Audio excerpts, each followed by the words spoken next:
नमस्कार, आप देख रहे हैं प्रभात एग्जाम और मैं हूं विष्णु शर्मा। हम जो सीरीज चला रहे थे हर साल का इतिहास 1947 से लेकर 2022 तक जो 75 ईयर्स हुए हैं उनमें से हर साल बड़ी बड़ी घटनाएं हुई। उनमें से 1956 की जो बड़ी घटनाएं हुई उनको लेकर मैं इस एपिसोड में हाजिर हूं। कैसे 1956 में राज्य पुनर्गठन आयोग की सिफारिशें लागू हुई, कई नए राज्य बने, उसके पीछे की कहानी क्या थी, दिल्ली केंद्र शासित प्रदेश बना, कैसे पंजाब के चंगुल से बाहर निकला, वो आज आप इस एपिसोड में जानेंगे। एलआईसी की स्थापना हुई, एलआईसी की स्थापना के बाद से ही उसमें कैसे करप्शन के बीज पड़े और उसमें नेहरू जी के वित्त मंत्री को अपना विकेट गिराना पड़ा और विकेट जो गंवाया उसको गिराने वाले थे नेहरू जी के ही दामाद फिरोज गांधी। बाबा साहेब की ज़िंदगी का एक बड़ा दिन 1956 में आया जब वो बौद्ध धर्म में दीक्षित हो गए।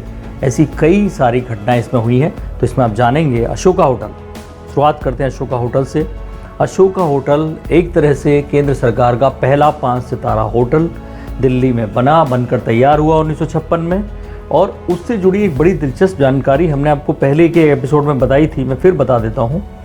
कैसे प्रभाकरण को लेकर आए, राजीव गांधी की सरकार थी और हरदीप पुरी जो मोदी सरकार में मंत्री हैं उस वक्त, वो सिविल सर्विस ऑफिसर हुआ करते थे। वो उन्हें जाफना से हेलीकॉप्टर में बिठा के कोलंबो तक लाए और वहाँ से फ्लाइट के जरिए दिल्ली तक लाए। फिर राजीव गांधी की मीटिंग हुई, लेकिन ऐसे में उनको ठहराया गया कि स्पेशल स्वीट में वो अशोका होटल में था। तो आज भी वो चर्चा का विषय रहता है। अशोका होटल जो लोग ठहरते हैं वो चर्चा करते हैं कि प्रभाकरण कहाँ ठहरा था। तो दूसरी जो बड़ी खबर है, बाबा साहेब की ज़िंदगी का जो सबसे अहम दिन था जिसको लेकर चर्चा होती है, कैसे वो पूरे ज़िंदगी भर हिंदू धर्म की कुरीतियों पर, जातिवाद पर सवाल खड़ा करते रहे, दलितों के लिए, पिछड़ों के लिए लड़ते रहे, संविधान में उन्होंने उनके लिए प्रावधान करवाए। लेकिन 1935 में महाराष्ट्र की एक जगह पर उन्होंने 13 अक्टूबर को ऐलान किया था कि मैं हिंदू पैदा ज़रूर हुआ हूँ लेकिन हिंदू मरूंगा नहीं। और लगभग 21 साल बाद 1956 में वो दिन था 14 अक्टूबर। अपने करीब 3.5 लाख से भी ज़्यादा उनके जो फॉलोअर्स थे उनके साथ उन्होंने बौद्ध धर्म की दीक्षा ली और महाराष्ट्र के नागपुर में ही आज वो जगह पवित्र भूमि, दीक्षा भूमि के नाम से जानी जाती है। लाखों लोग वहाँ दर्शन करने के लिए जाते हैं।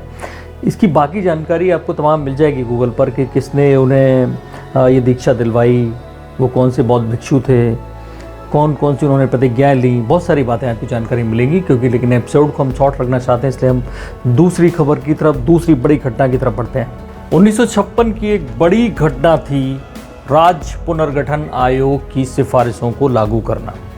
लेकिन बतौर, क्योंकि आप सिविल सर्विस स्टूडेंट्स हैं या कुछ और कंपटीशन की तैयारी कर रहे हैं, तो आपको थोड़ा सा इतिहास पता होना चाहिए। मैं थोड़ा सा इतिहास जल्दी में बताने की कोशिश कर रहा हूँ कि दरअसल ये मांग आज़ादी के बाद ही, जब भी संविधान सभा की मीटिंग्स होती थी, ये बात उठती थी, ये मांग उठती थी कि भाषा के आधार पर राज्यों का पुनर्गठन हो। इसको देखते हुए जो संविधान सभा के उस वक्त अध्यक्ष थे डॉक्टर राजेंद्र प्रसाद, जो बाद में राष्ट्रपति बने, उन्होंने एक 4 सदस्यीय आयोग बनाया। और जो इलाहाबाद हाई कोर्ट के रिटायर्ड जस्टिस थे एस.के. धर, उनके नेतृत्व में यह आयोग बनाया गया। उस आयोग ने इस मांग को खारिज कर दिया कि भाषा के आधार पर राज्यों का पुनर्गठन नहीं होना चाहिए। लेकिन फिर दबाव पड़ा तो फिर 3 सदस्यीय हाई पावर कमेटी बनाई गई, जिसको जेबीपी कहा गया। J for Jawahar, V for Vallabhbhai Patel और पी फॉर पट्टाभी सीतारमैया।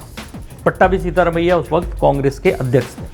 उप प्रधानमंत्री थे पटेल साहब, उप प्रधानमंत्री नेहरू जी। तीनों ने भाषा के आधार पर राज्यों को पुनर्गठन करने की मांग को सिरे से खारिज कर दिया। लेकिन उन्होंने ये जरूर कहा कि आर्थिक और प्रशासनिक आधार पर दोबारा से सीमांकन होना चाहिए। इसके बाद ये मामला टला नहीं।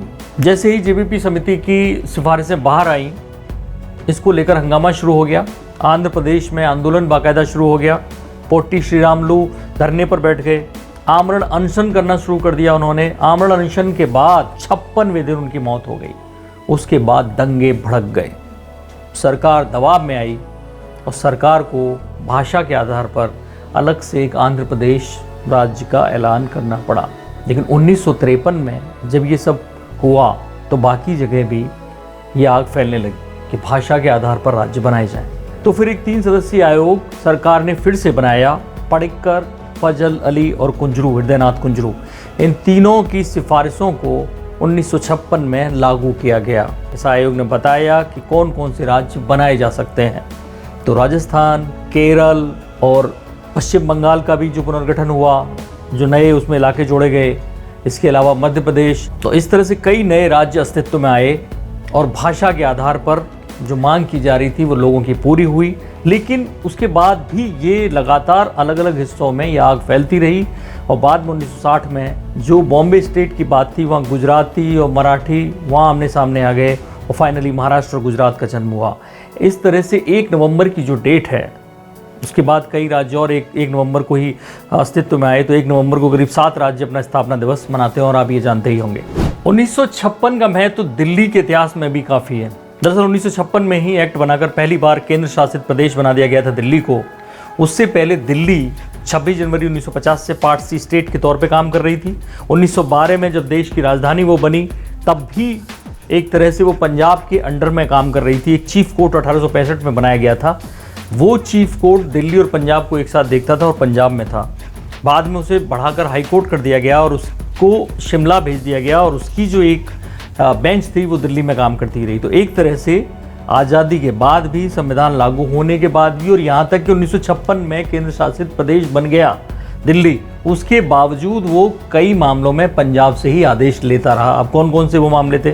तिहाड़ जेल पंजाब के अधिकारी चलाते रहे 1966 तक, यानी केंद्र शासित प्रदेश बनने के बाद भी 10 साल बाद तक। 1969 तक पंजाब के फिल्लौर में दिल्ली पुलिस की ट्रेनिंग होती रही और डीआईजी हेडक्वार्टर जो अम्बाला में था, वहाँ से दिल्ली पुलिस आदेश लेती रही। इस तरह के कई मामले थे जो पंजाब से लगातार दिल्ली में शासन के लिए आते रहे, उनके ऑर्डर आते रहे। लेकिन 1956 उनके लिए इसलिए ज़रूरी है वो साल, क्योंकि केंद्र शासित प्रदेश, जो सब लड़ाई होती है दिल्ली में राज्य और केंद्र की, उसकी शुरुआत 1956 में हुई थी।